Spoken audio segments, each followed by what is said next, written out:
Hello friends, यह 67वीं BPSC की प्रारंभिक परीक्षा के लिए आज हमारा 25वां टेस्ट सीरीज है। इसमें टोटल 25 प्रश्न लिए गए हैं जो कि बिहार विशेष, इतिहास, विज्ञान और भूगोल से हैं। आज इसमें 4 टॉपिक को कवर किया गया है और रात 8 बजे डेली आपको करंट अफेयर का एक टेस्ट सीरीज़ दिया जाता है। उसमें करंट अफेयर के 20 क्वेश्चन होते हैं और ये टेस्ट सीरीज आपको डेली दिया जाता है।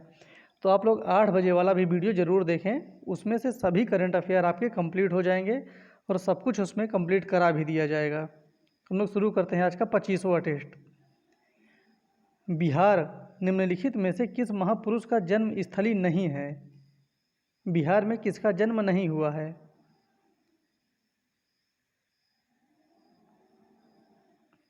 इसका सही उत्तर हो जाएगा बी, गौतम बुद्ध का जन्म बिहार में नहीं हुआ है। इनका जन्म लुम्बिनी में हुआ है। निम्नलिखित में से कौन सूफी संप्रदाय बिहार में सर्वाधिक लोकप्रिय रहा? इनमें से एक सूफी संप्रदाय है जो बिहार में सबसे ज़्यादा लोकप्रिय था।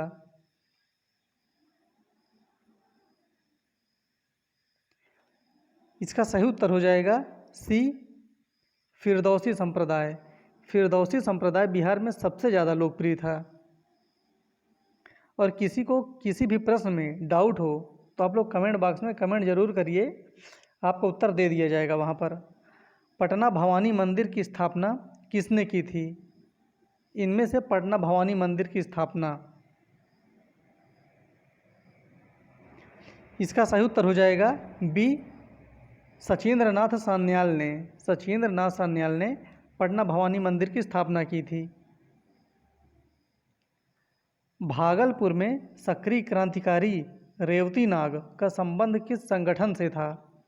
ये चीज़ ध्यान देना, जो रेवती नाग हैं ये कहाँ सक्रिय थे? तो भागलपुर जिला में। क्वेश्चन ऐसे भी पूछा जा सकता है। इसका सही उत्तर हो जाएगा बी, अनुशीलन समिति।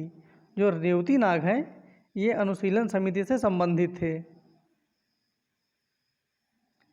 यूथ लीग और तूफानी जत्था का गठन किसके द्वारा किया गया था? बहुत ही इंपॉर्टेंट क्वेश्चन है ये, एग्जाम में आया भी है। यूथ लीग और तूफानी जत्था किसके द्वारा गठित किया गया था? इसका सही उत्तर हो जाएगा बी, समाजवादियों के द्वारा। सिंधु घाटी की लिपि की सूचना प्राप्त होती है। जो सिंधु घाटी की लिपि है वो हमको कहाँ से जानकारी मिलती है? जो सिंधु घाटी की लिपि है उसकी प्राप्ति हमको होती है मोहरों से। इसका सही उत्तर हो जाएगा बी। वैदिक काल में इंद्र के बाद दूसरा प्रमुख देवता था। जो इंद्र के बाद दूसरा प्रमुख देवता था, तो इसका मतलब जो पहला देवता है वो है इंद्र। दूसरा कौन था? इसका सही उत्तर हो जाएगा सी, अग्नि। ये इंद्र के बाद दूसरे प्रमुख देवता थे। महात्मा बुद्ध को ईश्वर के रूप में पूजने वाला बौद्ध संप्रदाय है। एक ऐसा संप्रदाय है जिसने महात्मा बुद्ध को ईश्वर के रूप में पूजा है, भगवान माना है। इसका सही उत्तर हो जाएगा डी, महायान संप्रदाय महात्मा बुद्ध को ईश्वर के रूप में पूजते थे। धर्म महामात्र का कार्य था। जो धर्म महामात्र है ये मौर्यकालीन एक प्रमुख अधिकारी था और इसका कार्य क्या था?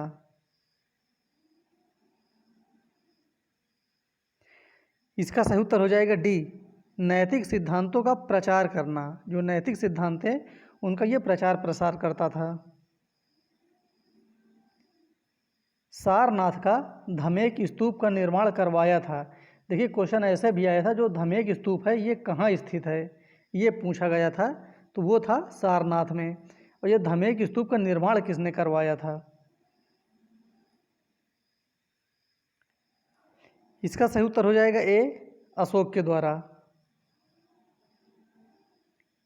किसके शासनकाल में भारतीय टंकण और पत्र मुद्रा अधिनियम को पारित किया गया था? काफ़ी इंपॉर्टेंट क्वेश्चन है ये, भारतीय टंकण और पत्र मुद्रा अधिनियम को। इसका सही उत्तर हो जाएगा सी, लॉर्ड कर्जन के द्वारा। अखिल भारतीय किसान सभा का गठन 11 अप्रैल 1936 को कहाँ पर किया गया था? अखिल भारतीय किसान सभा का गठन। इसका सही उत्तर हो जाएगा बी, लखनऊ में। सुभाष चंद्र बोस ने 21 अक्टूबर 1943 को कहाँ पर स्वतंत्र भारत की अस्थायी सरकार का गठन किया था? बहुत इंपॉर्टेंट क्वेश्चन है ये, स्वतंत्र भारत की अस्थायी सरकार का गठन।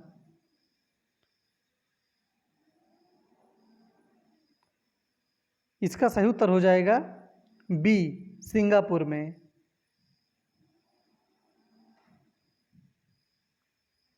इनमें से संवाद कौमुदी नामक पत्रिका का किसने लेखन किया था? संवाद कौमुदी।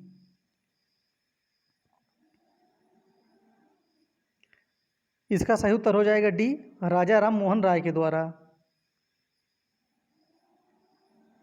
भारतीय राष्ट्रीय कांग्रेस के किस अधिवेशन में पहली बार स्वराज शब्द का प्रयोग किया गया था? पहली बार स्वराज शब्द का प्रयोग, वो कौन सा अधिवेशन था? इसका सही उत्तर हो जाएगा ए, कोलकाता अधिवेशन था, और ये था 1906 में।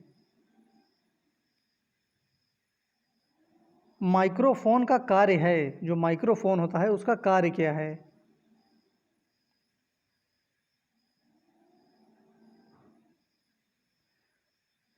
इसका सही उत्तर हो जाएगा बी, ध्वनि ऊर्जा को विद्युत ऊर्जा में परिवर्तित करना। ध्वनि ऊर्जा को विद्युत ऊर्जा में।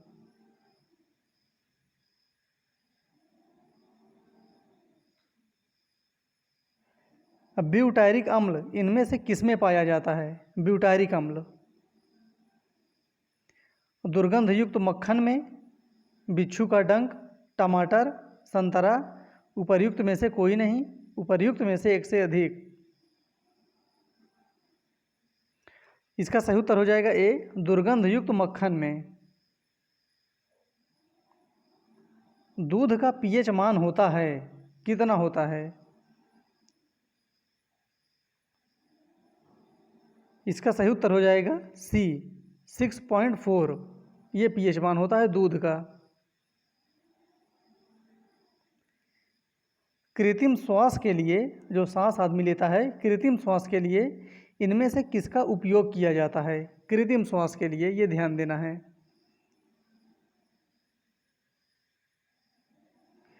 इसका सही उत्तर हो जाएगा डी, ऑक्सीजन और हीलियम का। इनमें से किसे स्ट्रेंजर गैस कहा जाता है? Stranger gas. ऐसे क्वेश्चन बीपीएससी में काफ़ी आते हैं, तो ये बहुत ही इंपॉर्टेंट क्वेश्चन है। इसका सही उत्तर हो जाएगा डी, जेनान को। जेनान को स्ट्रेंजर गैस कहा जाता है। नार्दन शीतल स्थानीय हवाएं इनमें से कहाँ चलती हैं? तो ये आपको पता होना चाहिए, जो नार्दन हवाएं हैं ये शीतल हैं, अर्थात ठंडी हवाएं हैं, और ये कहाँ पर चलती हैं?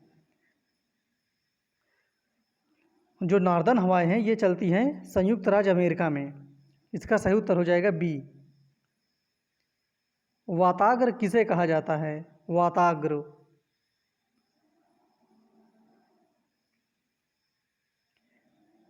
इसका सही उत्तर हो जाएगा बी, डी। जब दो भिन्न प्रकार की वायु राशियां मिलती हैं तो उसी को वाताग्र कहते हैं।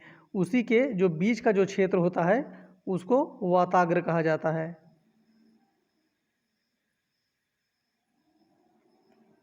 उत्तरी गोलार्ध में प्रति चक्रवात की दिशा होती है। उत्तरी गोलार्ध में, ये ध्यान देना है, बहुत इंपॉर्टेंट है।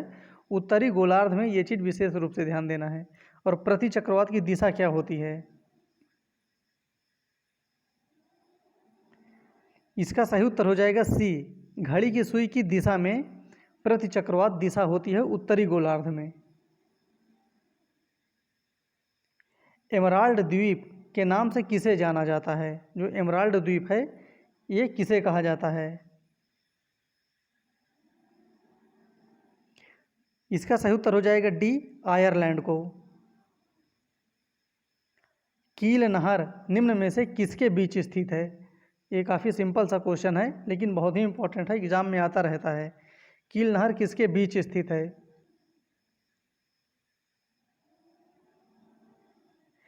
इसका सही उत्तर हो जाएगा ए, उत्तरी सागर और बाल्टिक सागर के मध्य में कील नहर स्थित है। इस प्रकार से आज हमारे 25 क्वेश्चन कंप्लीट हो गए। फिर मिलते हैं अगले वीडियो में, तब तक के लिए धन्यवाद।